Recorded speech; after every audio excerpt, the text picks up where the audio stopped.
사람들이 다시 모여든 곳은 오래된 불평등과 지친 마음을 달래줄 위대한 축제장이었습니다. 축제를 이끄는 감독은 확신에 차 있었습니다. 그는 거대한 유동성 펌프를 켜서 하늘 가득 비눗방울을 불어올렸습니다. 자산 거품을 잡으려 모두들 손을 뻗었습니다. 민서도 작은 희망의 거품 하나를 조심스레 잡았습니다. 축제장 한쪽에는 주식 나무가 솟아 있었습니다. 반짝이는 열매는 가지가 부러질 듯이 매달려 있었고, 감독은 높은 곳에서 사람들의 환호를 지켜보았습니다. 하지만 땅의 문제, 부동산 갈등은 해결되지 않았습니다. 감독은 무너지지 않게 지탱해야 할 땅에 무거운 징벌의 벽을 쌓아 올렸습니다. 그러나 벽 뒤편의 서민들은 점점 더 축제에서 소외되었습니다. 화려한 잔치의 자본은 점점 줄어들고 도덕적 상징의 등불은 약해져 갔습니다. 낡은 경고판에 쓰여진 것은 과도한 부채 위에 지어진 잔치는 스스로 무너진다는 문구였습니다. 감독은 이번엔 다를 것이다 외치며 경고판을 부숴버렸습니다.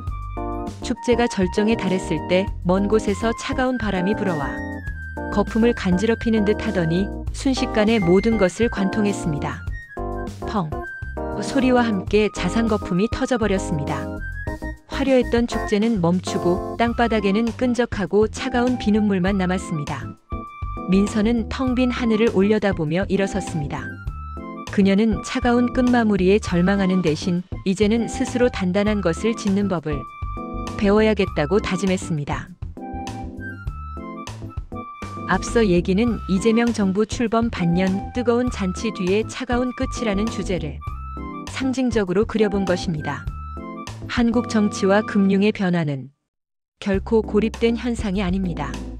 세계화가 남긴 불평등과 정체성의 갈등, 그리고 정보 과잉으로 인한 제도 불신은 이미 세계 곳곳에서 민주주의의 균열을 만들어냈습니다. 미국의 트럼프, 중국의 시진핑, 러시아의 푸틴 모두 국민의 불안을 기반으로 등장한 스트롱맨 리더십의 대표 사례입니다. 국민이 기대는 이유는 간단합니다. 불안할수록 강한 자에게 의지하기 때문이죠. 이재명 정부 역시 이런 시대적 흐름 속에 있습니다. 강한 추진력, 대중과의 직접 소통, 그리고 반엘리트적 이미지. 이 모든 것이 오늘날의 글로벌 정치 환경과 맞물려 있습니다. 이 배경을 이해하지 않으면 앞으로의 정책 방향이나 시장 반응을 해석할 수 없습니다. 지금 세계 경제는 유동성과 부채 폭주 상태입니다. 정부, 기업, 가계 모두 빚을 기반으로 움직이고 있습니다. 한국도 예외가 아닙니다. 부동산 PF, 가계대출, 공공부문 부채가 동시에 늘고 있죠. 케네스 로고프와 카르멘 라인하트의 명저 이번엔 다르다에서는 말합니다. 과도한 부채로 누린 호황은 언제나 위기로 끝난다. 1980년대 중남미 외채위기, 1997년 아시아 외환위기, 2008년 글로벌 금융위기 모두 이번엔 다르다고 믿었던 시절에 터졌습니다. 지금도 우리는 똑같은 착각을 반복하고 있습니다. 빚은 위험하지만 아직은 괜찮다. 그런데 위기는 언제나 괜찮을 때 시작됩니다. 한쪽에서는 잔치가 벌어지고 있습니다. 한국 증시는 반도체, 조선, 방산, 전력 산업의 실적 개선과 새 정부의 친시장 정책 기대감, 그리고 글로벌 금리 인하 기대로 화랑입니다. 하지만 다른 한쪽 부동산 시장은 갈등의 소용돌이입니다. 거품 논란과 규제 강화가 교차하며 시장은 불안합니다. 특히 세입자와 무주택자는 점점 더 벼랑 끝으로 몰리고 있죠. 즉 하나의 나라 안에 두 개의 시장이 존재합니다. 주식은 활황, 부동산은 전쟁. 이 괴리가 커질수록 서민의 체감 경제는 나빠지고 사회적 갈등은 심화됩니다. 이건 단순히 부동산 정책 실패의 문제가 아닙니다. 정책, 자산, 신뢰 이 세 축이 따로 놀기 시작했다는 경고입니다. 좌파 정부들의 부동산 정책은 경제 정책이라기보다 이념적 프로젝트에 가깝습니다. 민주당은 부동산 문제를 수요 억제냐 공급 확대냐로 접근하기보다 도덕적 심판의 문제, 즉 불로소득과의 전쟁으로 접근해 왔습니다.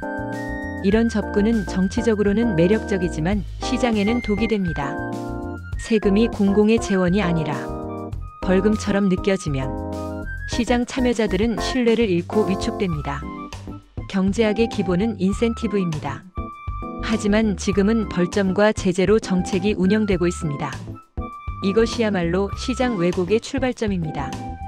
결국 의도는 정의였지만 결과는 불평등이 될 수 있습니다. 도덕성, 인권, 정의의 상징 가치는 한때 민주당이 강력한 정치적 자본이었지만 최근의 여러 사건들로 인해 빠르게 고갈되고 있죠. 경제적 측면에서 보면 이건 단순한 이미지 손상이 아닙니다. 신뢰가 무너지면 규칙의 예측 가능성이 사라집니다. 규칙이 불확실한 사회에서 투자는 줄고 자본 비용은 올라갑니다. 결국 경제 전체가 불안 프리미엄을 지불하게 되는 것이죠. 정치적 신뢰의 붕괴는 곧 금융 리스크의 상승으로 이어집니다. 이게 바로 정치가 시장을 왜곡한다는 말의 진짜 의미입니다. 이제 결론입니다. 지금의 주가 상승, 자산 가격 호황, 유동성 회복 모두 단기적 열기일 가능성이 큽니다. 역사적으로 호황의 끝은 언제나 위기였습니다. 지금처럼 부채가 누적된 상태에서 구조개혁 없이 돈을 풀면 잠시의 온기가 끝나면 훨씬 더 차가운 바람이 불게 됩니다. 이재명 정부가 진짜로 성공하기 위해서는 돈을 푸는 정부가 아니라 구조를 고치는 정부로 방향을 전환해야 합니다. 그렇지 않으면 이번에도 결국 같은 결말입니다. 뜨거운 잔치 뒤에 차가운 끝. 호황은 위기 전야입니다. 정치가 시장을 교정하려 들 때 시장은 더 왜곡됩니다. 개혁 없이 뜨거운 잔치는 오래가지 않습니다. 이제 필요한 것은 정치의 열기가 아니라 구조개혁의 냉철함입니다. 이상입니다.